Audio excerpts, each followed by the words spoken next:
अस्सलाम वालेकुम दोस्तों, मेरा नाम है हसीब शफ़क़त और आप देख रहे हैं हसी टीवी। दोस्तों, यकम रमज़ान मुबारक से पाकिस्तान के नेशनल टीवी यानी पीटीवी पर दुनिया भर में मशहूर तुर्किश ड्रामा सीरियल दर्ल सरतगाल को उर्दू के अंदर डब करके दिखाया जाएगा। ये पूरा ड्रामा सीरियल हकीकत पर मबनी है, जो मुसलमानों के शानदार माजी, इनके इत्तेहाद की ताकत यानी कि खिलाफत उस्मानिया को अता किए गए नेक, बहादुर, ज़हीन, जंगजू और निडर हुक्मरानों की तारीख को हक़ाइक़ के साथ ऐसे खूबसूरत अंदाज के अंदर पेश कर रहा है कि मुसलमानों को उनका सुनहरा माजी एक बार फिर से याद करवाया जाए, जो कि हॉलीवुड और बॉलीवुड की फ़िक्शनल, फर्जी और फहश मूवीज़ और ड्रामा सीरियल्स के ज़रिए कई दहाइयों से मुसलमानों के ब्रेन वॉश करने के लिए बनती चली आ रही हैं और हम लोग खुद इन्हें पैसा देकर देख रहे थे। दर्ल सरतगाल ड्रामा दिसंबर 10, 2014 के अंदर तुर्की में पहली बार रिलीज़ हुआ और देखते ही देखते इसकी मकबूलियत इस कदर बढ़ गई कि आज दुनिया के 150 से ज़्यादा ममालिक के अंदर इसे तर्जमे के साथ शाया किया जा चुका है,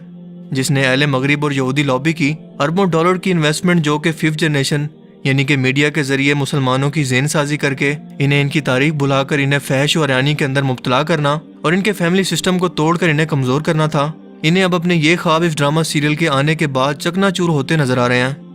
जिसका सबूत है न्यूयॉर्क टाइम के अंदर शाया होने वाला एक आर्टिकल, जिसके अंदर इस ड्रामा सीरियल को खामोश एटम बम कहकर तशबीह दी गई है,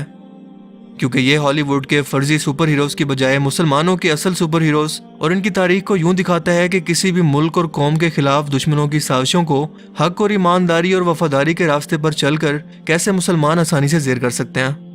वो मुसलमान जिन्होंने 1291 से लेकर 1924 तक यानी सल्तनत उस्मानिया के दौर के अंदर उम्मत मुस्लिमा का अपनी तलवारों से दिफा किया और 600 साल तक इस्लामी खिलाफत को कायम किया रखा। इस ड्रामा सीरियल ने क्यों अहले मगरिब की नींदें हराम कर रखी हैं और इनके मंसूबों पर मुस्तकबिल के लिए खतरे की घंटी कैसे बजा दी है, इसे समझने के लिए सबसे पहले आपको अर्तुगरुल गाजी, जो खिलाफत उस्मानिया की बुनियाद रखने वाले सबसे पहले इंसान थे, इनकी तारीख और खिलाफत उस्मानिया के क़याम, इसके अरूज और ज़वाल को मुख्तसर तौर पर समझना होगा। मैं कोशिश करूंगा कि इस लंबे टॉपिक को आपको मुख्तसर करके और जितना हो सके इसे प्रिसाइज करके आपको समझाने की कोशिश करूं।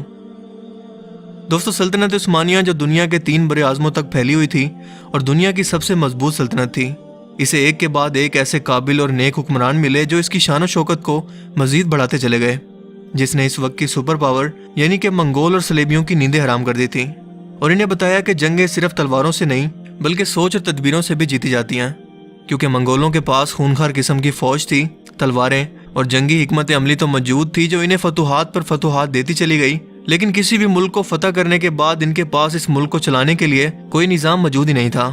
जो बाद में खिलाफत उस्मानिया ने इस्लामी कवानीन को अपनाते हुए इस जमहूरी दुनिया को दोबारा से याद करवाया। तो शुरुआत होती है चंगेज़ खान के कुर्दिस्तान पर हमले से, जब इस हमला के बाद यहाँ के कुछ चरवाए नकल मकानी करके अपने एक सरदार की ज़ेर निगरानी तुर्की के इलाके अनातोलिया में पहुँच गए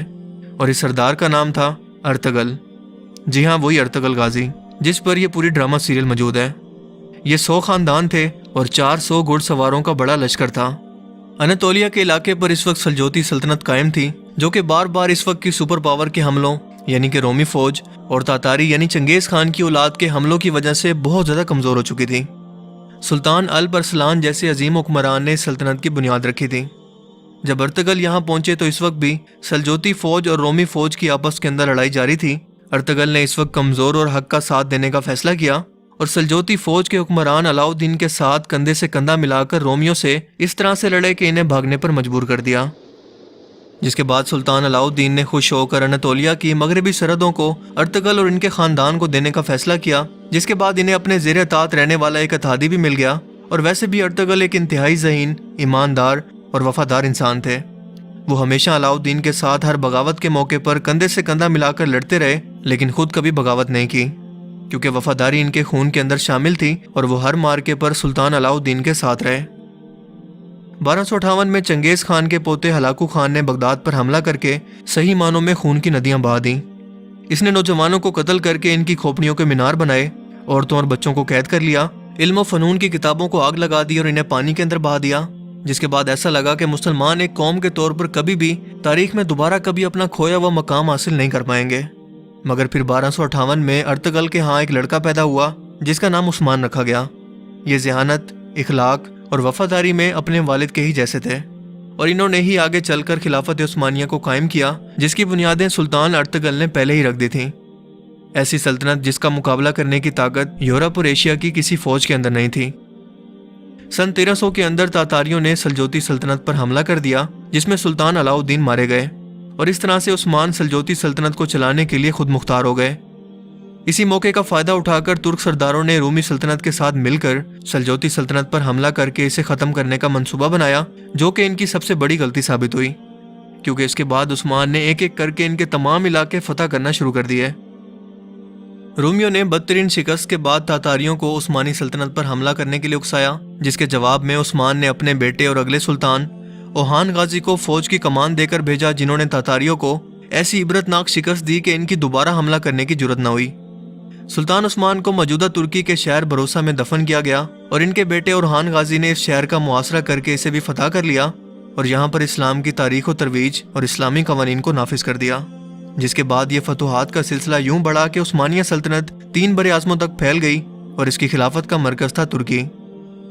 इस खिलाफत के अंदर मौजूदा दौर के आर्मीनिया, इराक, शाम, उर्दन, फ़लस्तीन, बल्गारिया, यूनान, मक्का और मिस्र जैसे इलाके शामिल थे और ये खिलाफत 1924 तक कायम रही। 1923 में पहली जंग अजीम के बाद खिलाफत उस्मानिया की मुखालिफ इत्तेहादी फौजें यानी कि फ्रांस, जर्मनी और बरतानिया ने ज़बरदस्ती तुर्की के सुल्तान को घेर कर इनसे एक मुआहदा किया कि अगर अपनी सल्तनत को हमले से बचाना चाहते हो तो अमन के लिए हमारी शराइत मानना पड़ेंगी, और वो शर्तें हैं ये 100 साला मुआहदा जिसे कहते हैं मुआहदा लोज़ान। इस मुआहदे पर मुस्तफ़ा कमाल अतातुर्क ने दस्तखत किए और ये 100 साला मुआहदा हो गया।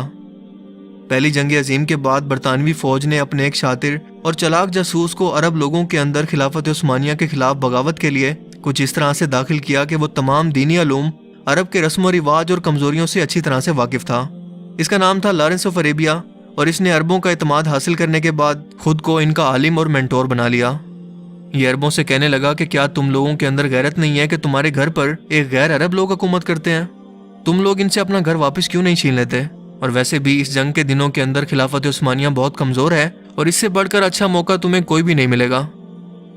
इसी शख्स की बातों में आकर आले सऊद ने खिलाफत उस्मानिया के खिलाफ बगावत शुरू कर दी और इस वक्त के मौजूदा सुल्तान ने यह सोचकर कि अल्लाह के घर के अंदर और इस मुकद्दस सरजमीन पर खून खराबा ना हो, बिना किसी शराइत के मक्का मुकरमा को आले सऊद के हवाले कर दिया,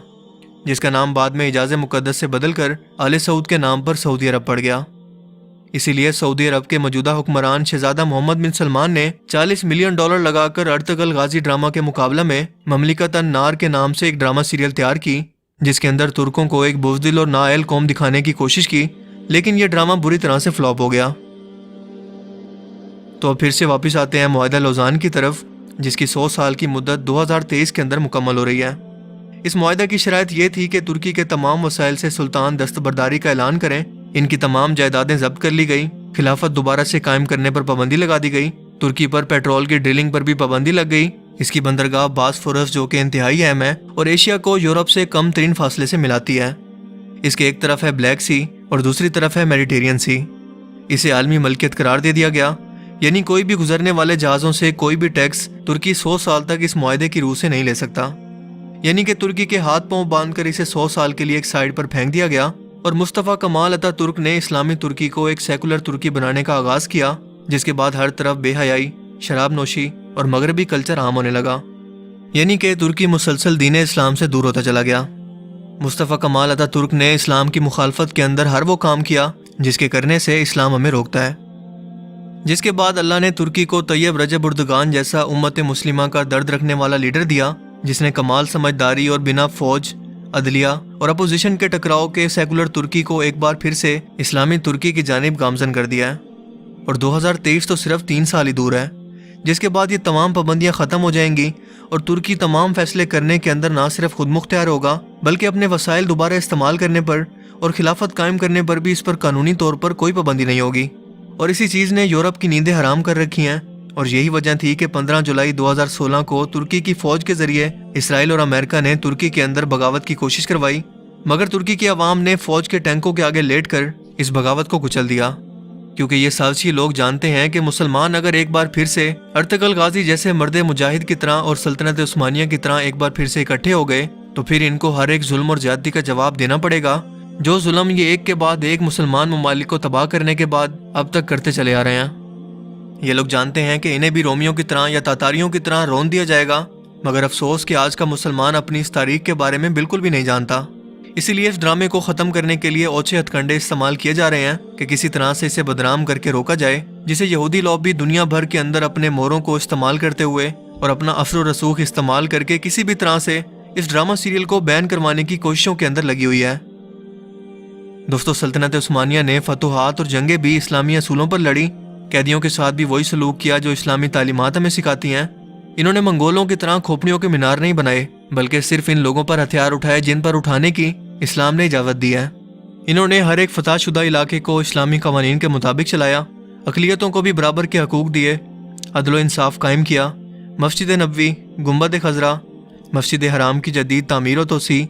سیدنا امیر حمزہ کا مزار، مکہ مکرمہ تک ایک عظیم الشان نہر اور آقا دو جہاں حضرت محمد صلی اللہ علیہ وآلہ وسلم کے مزار پر انور کے گرد ایک سیسا پلائی دیوار، مکہ مکرمہ تک ٹرین منصوبہ، یہ تمام منصوبے خلافت عثمانیہ کے دور کے اندر مکمل ہوئے۔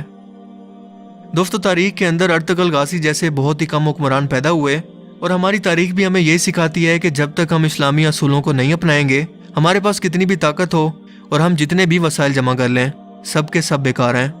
کیونکہ جنگ صرف ہتھیاروں کی بجائے اصولوں اور حوصلوں سے جیتی جاتی ہے۔ آج ہم مسلمان دنیا پر وہ عروج دوبارہ اس لیے حاصل نہیں کر پائے کیونکہ ہم مجموعی طور پر اسلامی نظام سے محروم ہیں۔ اس وقت پوری امت مسلمہ پر یہ فرض ہے کہ اپنی استطاعت کے مطابق اسلامی نظام کے نفاذ کی کوشش کرے، اپنا خود کا اتحاد قائم کرے، جیسے اہل کفر نے یونائٹڈ نیشن کی صورت میں مسلمانوں کے خلاف کر رکھا ہے۔ اللہ تعالیٰ مجھ سمیت تمام مسلمانوں کو اس فریضے کے لیے قبول فرمائے اور ہم مسلمانوں کو ہماری اصل تاریخ اور طاقت کو سمجھنے کی توفیق عطا کرے، کیونکہ دوستو، جو قومیں اپنی تاریخ بھلا دیتی ہیں وہ صفحہ ہستی سے مٹ جاتی ہیں۔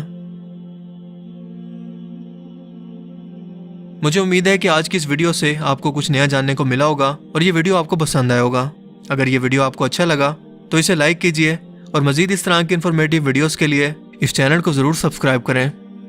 اب میں ملوں گا آپ سے ایک نئی انٹرسٹنگ ویڈیو میں، تب تک کے لیے اپنا بہت سا خیال رکھیے گا۔ Thanks for watching this video. اللہ حافظ۔